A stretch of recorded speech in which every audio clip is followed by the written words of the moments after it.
Welcome friends to episode 5 of Post AI, where we unpack the world of AI and beyond. I am your host, AZ. And today I am delighted to introduce you to my brilliant teammate and my colleague, Leo Mitchell. Leo handles the Roundup, where we bring you the most exciting and the most important AI news that happened in recent times. I request Leo to please take over from here. Thank you, Arizona, for the introduction. Good evening, friends. Through our segment, The Roundup, we aim to bring you the most relevant pieces of news that not only keeps you updated about AI, but also clues you into the cutting-edge AI applications that can be used in businesses, startups, or for personal use. I hope you are as excited as I am. So without further ado, let's begin. First up, the European Parliament passed the AI Act on June 14, 2023. It is the first legislation of its kind in the world, which bans applications imposing an unacceptable level of risk to people's safety and privacy. Proposed by the European Commission on the 21st of April 2021, it aimed to introduce a common regulatory and legal framework for artificial intelligence. Its scope encompasses all sectors, except for military, and to all types of artificial intelligence.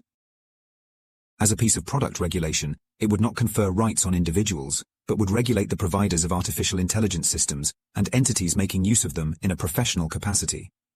The Act classifies and regulate artificial intelligence applications based on their risk to cause harm. This classification primarily falls into three categories: banned practices, high-risk systems, and other AI systems. Banned practices are those that employ artificial intelligence to cause subliminal manipulation, or exploit people's vulnerabilities that may result in physical or psychological harm, make indiscriminate use of real-time remote biometric identification in public spaces for law enforcement, or use AI-derived social scores by authorities to unfairly disadvantage individuals or groups. The Act entirely prohibits the latter, while an authorization regime is proposed for the first three in the context of law enforcement. Now the outlines for the AI Act are known. A debate is beginning to erupt around its possible implications. One camp believes regulations are needed to curb the risks of powerful AI technology, while the other is convinced that regulation will prove pernicious for the European economy. Well, the future holds the answer. Next up, OpenAI has announced DAL E3, the third iteration of its acclaimed text-to-image model. DAL E3 promises significant enhancements over its predecessors and introduces seamless integration with ChatGPT. One of the standout features of DAL E3 is its ability to better understand and interpret user intentions when confronted with detailed and lengthy prompts.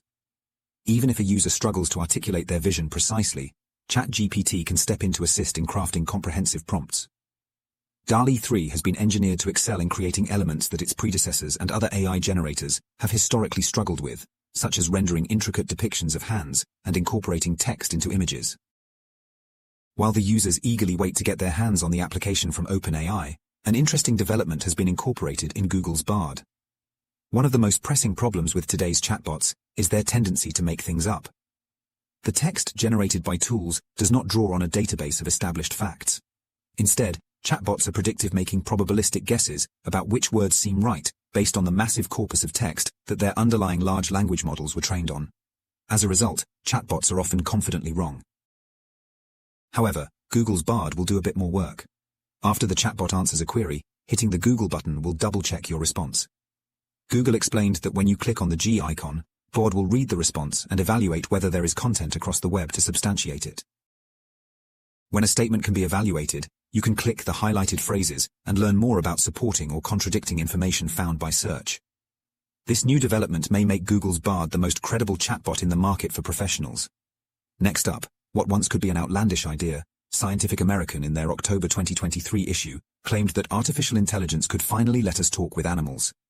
As per the article, AI is poised to revolutionize our understanding of animal communication. Beyond creating chatbots that woo people and producing art that wins fine arts competitions, machine learning may soon make it possible to decipher things like crow calls, says Arza Raskin, one of the founders of the non-profit Earth Species Project. Its team of artificial intelligence scientists, biologists, and conservation experts is collecting a wide range of data from a variety of species and building machine learning models to analyze them. Decoding animal vocalizations could aid conservation and welfare efforts. It could also have a startling impact on us. Upcoming is what could be called as the most exciting event in landscape of AI startups, the World Summit AI.